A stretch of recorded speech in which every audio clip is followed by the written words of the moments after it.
कोविड-19 के दौरान सभी लोग परेशान थे। लोग अपने पिता को नहीं छूना चाहते थे, लेकिन यही हमारे पैरामेडिक, यही डॉक्टर, यही जो है फोर्स के बच्चे, पुलिस वाले, सारे वॉलंटियर्स जो है रात दिन एक करके अपनी जान की बाजी लगा के वो समाज और देश की सेवा कर रहे थे। तो इन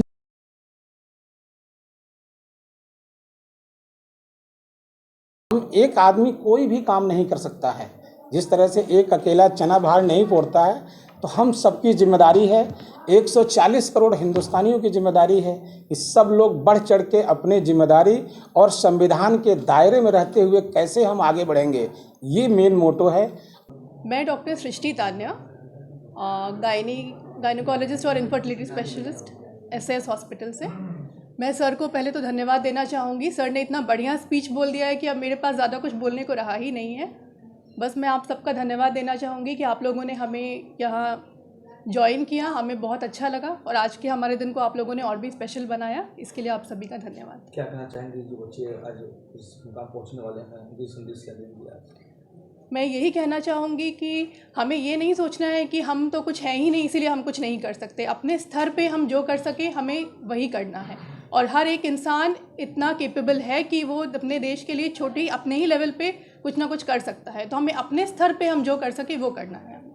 मैं डॉक्टर शेर मोहम्मद, डिप्टी सीएमओ और प्रभारी चिकित्सा अधिकारी प्राथमिक स्वास्थ्य केंद्र बड़ागांव, वाराणसी पे मैं जो है पोस्टेड हूँ। आज सैस कॉलेज की तरफ से जो है गणतंत्र दिवस के मौके पे मुझे मुख्य अतिथि के रूप में जो है इनवाइट किया गया था। मेरा सौभाग्य है कि सैस college of engineering, medical college plus nursing college के सारे बच्चे यहाँ पे अवेलेबल थे। मैं सोचता था कि एक मौका मिला है और चूँकि हेल्थ से रिलेटेड है और यहाँ पे हेल्थ के जो है एक तरीके से आने वाले दिनों में जो न्यू जनरेशन आएगी, जो डॉक्टर्स, पैरामेडिक, यही कल को हमारे समाज में जाएंगे। तो मैं चाहता था कि जो हेल्थ की जो प्रायोरिटी है, गवर्नमेंट की क्या प्रायोरिटी है, बच्चों के बीच में जा कर के इस मौके पे उनसे डिस्कशन भी हो, उन्हें बात भी बताया भी जाए और कल को भविष्य में वो अगर समाज में जाएंगे तो इस देश को, इस समाज को अपने कर्मों से, कर्तव्यों से कैसे आगे बढ़ाएंगे, ये मैं चाहता था। और ये सौभाग्य मुझे चेयरमैन सर, प्रिंसिपल सर और डायरेक्टर सर ने जो है मुझे दिया कि सर आप इस मौके पे आएँ। और मैंने बच्चों से इंटरेक्ट किया और उन्हें बहुत सारी चीज़ें मैंने बताया कि आज हम लोग 76वां गणतंत्र दिवस मना रहे हैं। आज सारी चीज़ें हैं हमारे पास, लेकिन हमें आगे इस लेवल को कहाँ तक लेके जाना है, ये जिम्मेदारी अब आने वाली जो हमारी जनरेशन है, जो हमारे बच्चे हैं, डॉक्टर्स हैं, पैरामेडिक हैं, उनकी है। और उनको अपने कर्तव्यों के प्रति में, अपने जॉब के प्रति में किस तरह से इस समाज के एक बॉटम लाइनर को हम ऊपर तक लेके जा सकते हैं।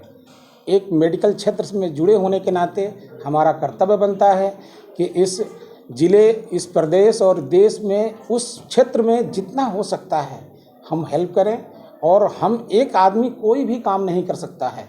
जिस तरह से एक अकेला चना बाहर नहीं फोड़ता है, तो हम सबकी जिम्मेदारी है, 140 करोड़ हिंदुस्तानियों की जिम्मेदारी है कि सब लोग बढ़ चढ़ के अपने जिम्मेदारी और संविधान के दायरे में रहते हुए कैसे हम आगे बढ़ेंगे, ये मेन मोटो है। और इस हॉस्पिटल, पैरामेडिक और जो बच्चे स्टूडेंट हैं यहाँ पे मेडिकल के, वो सब कल को भविष्य के डॉक्टर और पैरामेडिक हैं। वो समाज में जाएँ तो कहीं ना कहीं लोगों के दिमाग में रहता है कि हमें आगे क्या करना है, किस तरह से करना है। तो चाहे वो प्राइवेट सेक्टर में हो या गवर्नमेंट सेक्टर में हो, उन्हें अपने कर्तव्यों के साथ उन्हें खूब पता है कि समाज में कैसे सेवा करना है। और डॉक्टर जो है, कहा जाता है कि सेकंड गॉड है। तो अगर सेकंड गॉड है तो उसकी जिम्मेदारी है। एक अगर कोई बीमार है, मजलूम है, कोविड-19 के दौरान सभी लोग परेशान थे। लोग अपने पिता को नहीं छूना चाहते थे, लेकिन यही हमारे पैरामेडिक, यही डॉक्टर, यही जो है फोर्स के बच्चे, पुलिस वाले, सारे वॉलंटियर्स जो है रात दिन एक करके अपनी जान की बाजी लगा के वो समाज और देश की सेवा कर रहे थे। तो इन सब चीज़ों के साथ वो बच्चे कल को आगे बढ़ें और मैं चाहता हूं कि उनका उज्जवल भविष्य हो। और ये कॉलेज का भी जो है, जिस मोटो के साथ सर ने जो है इस हॉस्पिटल और कॉलेज को बनाया है, समाज में एक बहुत बड़ा योगदान है कि कैसे जो है उन सब चीज़ों को आगे बढ़ाया जाए।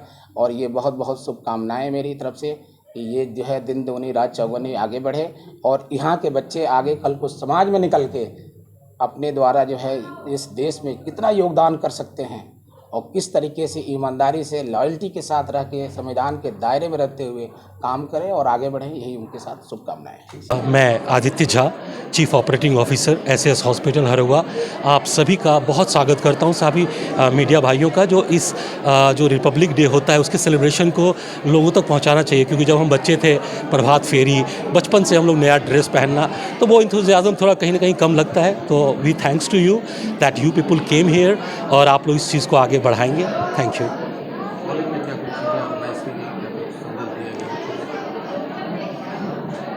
मैं आज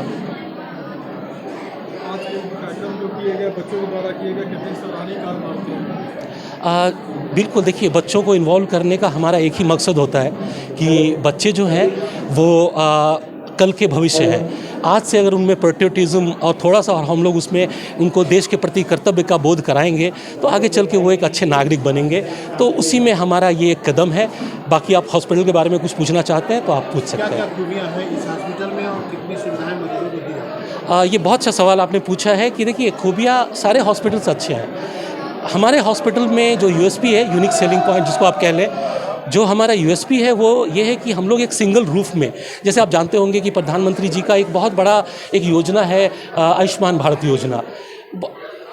बहुत हॉस्पिटल्स उसको नहीं कर पाते हैं या कर पाते हैं क्योंकि जो भी कारण हो, लेकिन हम लोग यहाँ पे डेडिकेटेड सारे डिपार्टमेंट्स में आयुष्मान के पेशेंट को निःशुल्क सुविधा देते हैं। और आप कहेंगे कि सारे में ऐसा क्या है अलग, जैसे कि eye, ENT, onco surgery, urology, neuro surgery, orthopaedic, gynae, paedia, everything, कहीं पे भी ये सारी सुविधाएं एक आयुष्मान भारत पे हर जगह नहीं उपलब्ध है। तो हम लोग ये एक नया कर रहे हैं। सामाजिक दायित्व हम लोग अपना मानते हैं क्योंकि इसका नाम ही है SAS, society of advance studies. तो हम लोग सामाजिक दायित्व के तहत सिर्फ 20 रुपये में हम लोग ओपीडी देख रहे हैं यहाँ पे। मैं ये हमारा कर्तव्य बोध है जो हमको रिपब्लिक डे पे भी हम लोग याद करते हैं, पर हम ये हमेशा याद रखते हैं क्योंकि ये हमारा कर्तव्य है एज अ हॉस्पिटल कि हम लोगों तक कम पैसों में जो कि नहीं दिखा सकते, 500-600 रुपये खर्च नहीं कर सकते दूर जा करके, 20 रुपये में वही डॉक्टर उनको बाहर 500 में देखता है, हमारे यहाँ 20 रुपये में। तो ये हमारा एक सामाजिक, हम सिर्फ 26 जनवरी इसलिए नहीं मनाते हैं कि ये रिपब्लिक डे, उस दिन हमारा संविधान बना नहीं था, उस दिन संविधान ने हमें क्या करना है ये बताया था और वो हम उसका पालन करते हैं। एसएएस हॉस्पिटल क्या अलग है, ज़रूर आपने मुझसे पूछा था। ये अलग इस बात पे है कि हम लोग हेल्थ को अपना सामाजिक दायित्व मानते हैं, ना कि पैसे कमाने का एक जरिया मानते हैं। वरना कोई भी 20 रुपये में ओपीडी नहीं करता, आयुष्मान में हर तरह का इलाज नहीं करता, और बस यही हमारी स्पेशलिटी है। और हम सेवा भाव से काम करते हैं जो हमें औरों से थोड़ा अलग बनाता है। मेरा नाम सत्यम जैन है, डॉक्टर सत्यम जैन, और I am a principal in SAS college of nursing. So मैं सभी देशवासियों को मेरी तरफ से और सैस नर्सिंग कॉलेज की तरफ से, सैस हॉस्पिटल, सैस एजुकेशनल सोसाइटी की तरफ से मैं सभी को गणतंत्र दिवस की बहुत बहुत शुभकामनाएं प्रेषित करते हुए क्या कहना चाहेंगे? आज का जो प्रोग्राम हुआ है उसमें बच्चों ने कितने बच्चों ने भागीदारी निभाई?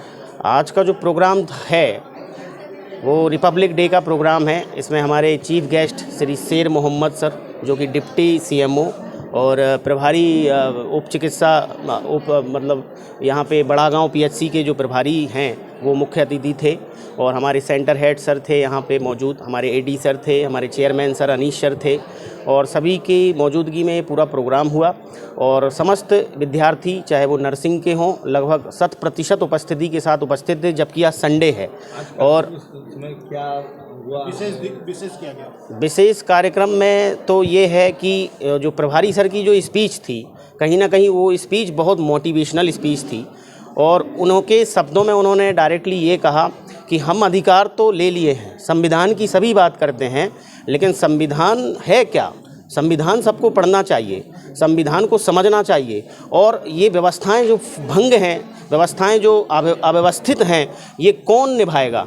इन अधिकार किसका है? निभाएगा कौन? करेगा कौन? उन्होंने कुछ एग्जाम्पल भी दिए कि एक अगर फूल नीचे पड़ा हुआ है, एक अगर टेबल अस्त व्यस्त पड़ी हुई है, तो उसको हम ये क्यों सोचते हैं कि कोई और करेगा। ये कहना चाहूँगा कि ये जो प्रोग्राम है ये हमें मोटिवेट करता है, प्रेरित करता है। जैसे कि देश आज़ाद हो गया, लेकिन अस्त व्यस्त देश पड़े हुए देश को एक माला में पिरोने की बहुत ज़रूरत थी। मोती की तरह ये देश हमारा पूरा बिखरा हुआ पड़ा था, तो इसको पूरे माला में पिरोया गया, एक संविधान के रूप में इसको लागू किया गया, जिसकी वजह से हम भी इसी चीज़ का उद्देश्य करते हैं, इसी चीज़ की शपथ लेते हैं कि हम अपने कार्यों का निर्वहन अच्छे से करेंगे। हम अपने बच्चे जो हमारे यहाँ पढ़ते हैं वो अच्छे से हम उनको शिक्षा देंगे और सारे बच्चों को हमेशा प्रेरित करेंगे कि वो हमेशा सेवा, समाज सेवा का भाव रखते हुए सबकी मदद करें, सबकी सहायता करें। यही नर्सिंग का मेन सिद्धांत है और इसी पे हम लोग हमेशा अडिग रहेंगे। Kumar Srivastava, additional director science group of education institution. आज जिस तरह से बच्चों के भविष्य के लिए यहाँ पे जो शिक्षाएं दी जाती है कॉलेज में, तो क्या भिन्न है और अदर्स कॉलेजों की अपेक्षा यहाँ? आपको जानकर हर्ष होगा कि science group of educational institution के तहत हमारे नर्सिंग कॉलेज जो है उसका QCI ने अभी इंस्पेक्शन किया था। उसमें हम लोग प्रदेश में 6ठे स्थान पर हैं और वाराणसी का ये सर्वोच्च नर्सिंग कॉलेज है। यहाँ पे बच्चों को, हमारी प्रायोरिटी बच्चों को उच्च कोटि की शिक्षा देना है और बच्चे जब BSc नर्सिंग, GNM और ANM कर लें तो उसके बाद उन्हें अच्छे से अच्छा प्लेसमेंट के विषय में पूरी जानकारी देनी है। हमारे कॉलेज के प्रिंसिपल डॉक्टर सत्यम जैन ये सदा ध्यान रखते हैं कि हमारी प्रायोरिटी केवल बच्चों की शिक्षा हो और उसके अलावा हम लोग जो है क्लिनिकल ट्रेनिंग भी दीनदयाल अस्पताल, कबीर चौरा और हर स्थान पर बच्चों को क्लिनिकल ट्रेनिंग भी देते हैं ताकि बच्चे जब फील्ड में जाएं तो वो अच्छी से अच्छी सेवा, गुणात्मक सेवा जो है मरीज़ को दे सकें।